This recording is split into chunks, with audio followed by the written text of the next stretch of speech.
अस्सलाम वालेकुम। आज हमारा टॉपिक है चाइना आर्टिफिशियल सन। हम कहते हैं कि चाइना ने अपना सूरज बनाया। क्या ये वाकई सूरज है? इस बारे में हम पढ़ेंगे। इसका चाइना आर्टिफिशियल सन्स का जो एक्सपेरिमेंट था, इसका नाम था एक्सपेरिमेंटल एडवांस सुपर कंडक्टिंग टोकामेक, या दूसरे लफ्ज़ों में हम इसको कहते हैं HL2M टोकामेक। ये जो चाइनीस आर्टिफिशियल सन्स था, इसका नाम था HL2M टोकामेक। दूसरे अल्फाज या सादा अल्फाज में हम कह सकते हैं थर्मो रिएक्टर। अगर हम बात करते हैं एनर्जी की, तो इंसान की ये जो सबसे बड़ी कामयाबी है पिछले 100 सालों में कि ये जो चाइना आर्टिफिशियल सन है, या इसको हम HL2M टोकामेक कहते हैं, ये इंसान की पिछले 100 सालों में सबसे बड़ी कामयाबी है। क्यों? वजह यह है कि आने वाले वक्तों में टेक्नोलॉजी की तरक्की ज़्यादा होने की वजह से हमें बिजली की जो बहुत ज़्यादा ज़रूरत होगी। अब ये बिजली जो हम हासिल कर लेते हैं, ये मुख्तलिफ़ तरीक़ों से हासिल कर लेते हैं। कौन-कौन से तरीके हैं? ये एनर्जी सोर्सेज़ हैं। सन है, सोलर एनर्जी हासिल करते हैं। वाटर है, हाइड्रो इलेक्ट्रिक पावर, इससे एनर्जी हम हासिल कर लेते हैं। वाइंड है, इससे भी ये भी सोर्सेज ऑफ जो है एनर्जी है। कोल है, पेट्रोलियम है, नेचुरल गैस हैं। ये सारे जो हैं हमारे पास सोर्सेज ऑफ एनर्जी हैं।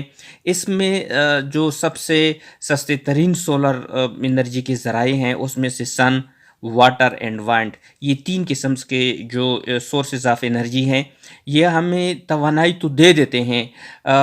और इसमें दूसरा जो है कि इससे हासिल होने वाली जो एनर्जी होती है, उसमें हमारे पास वेस्ट प्रोडक्ट भी इतना नहीं बनता। साथ में ये जो एनर्जी, लेकिन इसमें बड़ा मसला ये है कि एनर्जी की ये जो 3 सोर्सेज हैं, ये हमारी ज़रूरियात को पूरा नहीं करते।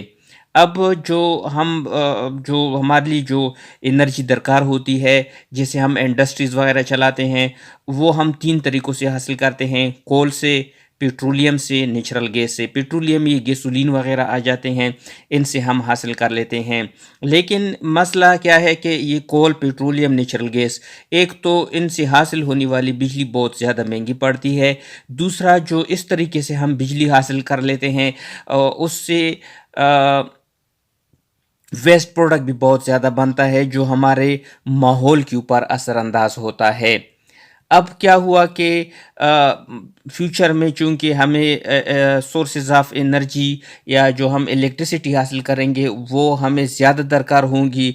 इसलिए साइंसदान कोशिश कर रहे हैं कि मुख्तलिफ़ तरीक़ों से, ऐसे तरीक़ों से बिजली हासिल की जाए जो हमें सस्ती पड़े और उसका जो एनवायरनमेंट के ऊपर भी इम्पेक्ट ना हो। तो उन्होंने अब 2 तरीक़ों से हम जो बिजली हासिल कर लेते हैं थर्मो रिएक्टर में। हमारे पास रिएक्शन 2 किस्म के होते हैं। एक है फ्यूजन रिएक्शन और दूसरा है फिशन रिएक्शंस। फ्यूजन रिएक्शन, जिसमें 2 न्यूक्लियस को आपस में मिलाकर एक जो है न्यूक्लियस बनाया जाता है। और फिशन में क्या होता है कि इसमें एक न्यूक्लियस जो है उसको हम तोड़ देते हैं, और न्यूक्लियस को तोड़ने से जो एनर्जी बाहर निकल देती है, ये एनर्जी हमारे साथ हासिल होती है और इससे हम बिजली बना देते हैं। लेकिन अब मसला क्या है?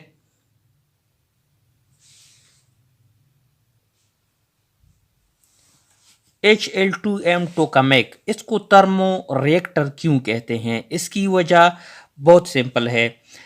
एटम के बुनियादी ज़रात, एटम के जो बुनियादी ज़रात होते हैं, उसमें न्यूक्लियस जो है, उसमें बहुत ज़्यादा एनर्जी होती है। एटम के बुनियादी ज़रात में जो न्यूक्लियस है, इलेक्ट्रॉन, प्रोटॉन और न्यूट्रॉन, जो इसका न्यूक्लियस है, न्यूक्लियस में बहुत ज़्यादा एनर्जी है, जो हम न्यूक्लियर रिएक्शन के ज़रिए हासिल कर लेते हैं। इसमें 2 किस्म के रिएक्शन होते हैं, एक फ्यूजन रिएक्शन और एक फिशन रिएक्शन।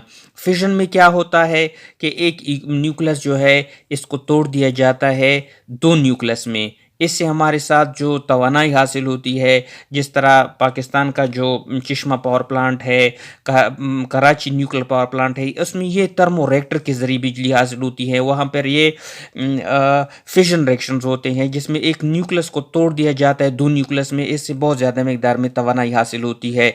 इसमें क्या होता है, न्यूक्लियस के ऊपर इलेक्ट्रॉनों की बम्बार्डमेंट्स होती है और उससे वो न्यूक्लियस को तोड़ दिया जाता है, उससे जो एनर्जी हासिल होती है, उसी को हम न्यूक्लियर पावर प्लांट में बिजली बनाने के लिए इस्तेमाल कर लेते हैं।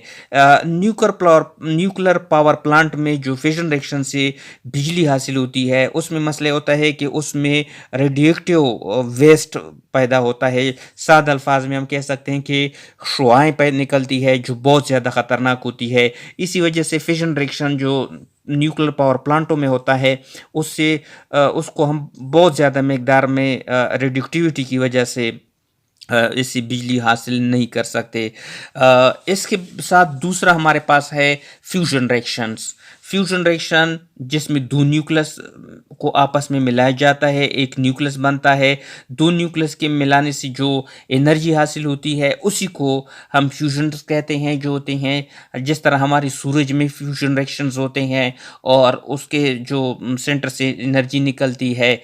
जिस तरह सूरज में हमारे पास 2 हाइड्रोजन के मिलाप से हीलियम बनता है, उससे तवानाई हासिल होती है, तो पूरी दुनिया के लिए इस्तेमाल होती है। अब हमारे पास क्या होता है कि ये जो HL2M2 का मैक एक्सपेरिमेंट जो चाइना ने किया, इससे पहले किसने ये एक्सपेरिमेंट किया है और कहाँ तक किया है? इस एक्सपेरिमेंट को सबसे पहले ITER का मतलब है international thermo experimental reactor, international thermonuclear experimental reactor. ये कुछ ममालिक थे, चाइना, यूरोपियन यूनियन था, इंडिया था, जापान था, यूके था, रशिया था। इससे पहले इन ममालिक ने इसके ऊपर ये जो था सुपर कंडक्टिंग एडवांस जो एक्सपेरिमेंट था, ये किया था ITER के ममालिक ने बिजली पैदा करने के लिए। लेकिन सब ने इस एक्सपेरिमेंट को जो इनके साथ हुआ था, ये तकरीबन जो है कुछ सेकंड के लिए ये एक्सपेरिमेंट इन्होंने किया था।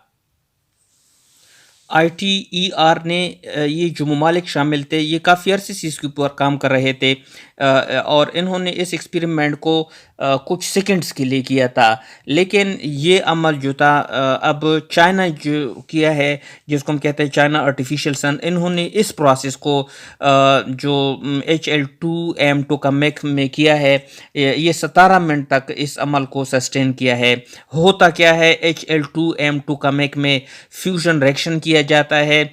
अब फ्यूजन रिएक्शन में क्या होता है कि हमारे पास हाइड्रोजन होता है, हाइड्रोजन को सुपर हीटेड फॉर्म में प्लाज्मा में कन्वर्ट किया जाता है, जिसमें इलेक्ट्रॉन, प्रोटॉन और न्यूट्रॉन्स जो है वो उनका एक मिक्सचर बनता है। उसी मिक्सचर को हम प्लाज्मा कहते हैं। अब प्लाज्मा क्या है? प्लाज्मा सुपर हीटेड फॉर्म्स है जो फोर्थ स्टेट ऑफ मैटर है। इसमें क्या होता है कि फ्यूजन में हम क्या कर देते हैं कि HL2M2 का मैक जो मशीन है, इसमें फ्यूजन रिएक्शंस के थ्रू हम स्ट्रांग मैग्नेटिक फील्ड जो है पैदा की जाती है। और जब स्ट्रांग में पावरफुल मैग्नेटिक फील्ड पैदा की जाती है, तो 2 हाइड्रोजन्स जो है उनकी न्यूक्लियस आपस में मिलाए जाते हैं, उनके दरमियान फ्यूजन रिएक्शन स्टार्ट होता है। इससे बहुत ज़्यादा मकदार में एनर्जी हासिल होती है। ये अमल चाइना ने तकरीबन 17 मिनट तक सस्टेन किया। इसमें कितनी तवानाई पैदा हो गई? सूरज में 1 सेकंड के लिए जो 15 मिलियन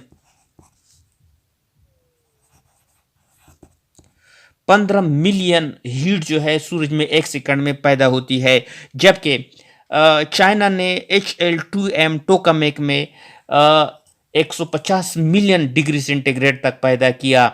मतलब है कि इस हीट को इस मकाम तक ले गए, 150 मिलियन तक इसको ले गए। इस मकाम तक ले गए जहाँ से फ्यूजन रिएक्शन बहुत ज़्यादा एनर्जी हासिल होती है। अगर हम इसको इसी एनर्जी से सादा अल्फाज में और इसको सादा करें तो हम कह सकते हैं कि 1 लीटर पानी से उतनी तवानाई, अगर ये एक्सपेरिमेंट जो है फ्यूचर में भी कामयाब होता है तो हम एक एक लीटर पानी से उतनी तवानाई हासिल करेंगे जितना कि आजकल हम 300 लीटर गैसोलीन से हासिल करते हैं। अब चाइना का इसके ऊपर पूरे प्रोसेस के ऊपर खर्चा कितना आया, इसके ऊपर इन्होंने 800 अरब का खर्चा आया इस प्रोजेक्ट के ऊपर। मैं एक मतलब फिर कहता हूँ, बता देता हूँ कि ये जो न्यूक्लियर फ्यूजन रिएक्शंस था इन्होंने इस मकाम तक ले गए, और इसको मेंटेन करने के लिए इन्होंने बहुत ज़्यादा पावरफुल मैग्नेटिक फील्ड पैदा की थी। फ्यूचर में अगर ये कामयाब होता है तो हमारे जो बिजली के बहुत ज़्यादा मसाइल होते हैं वो बहुत आसानी से हल हो जाएंगे।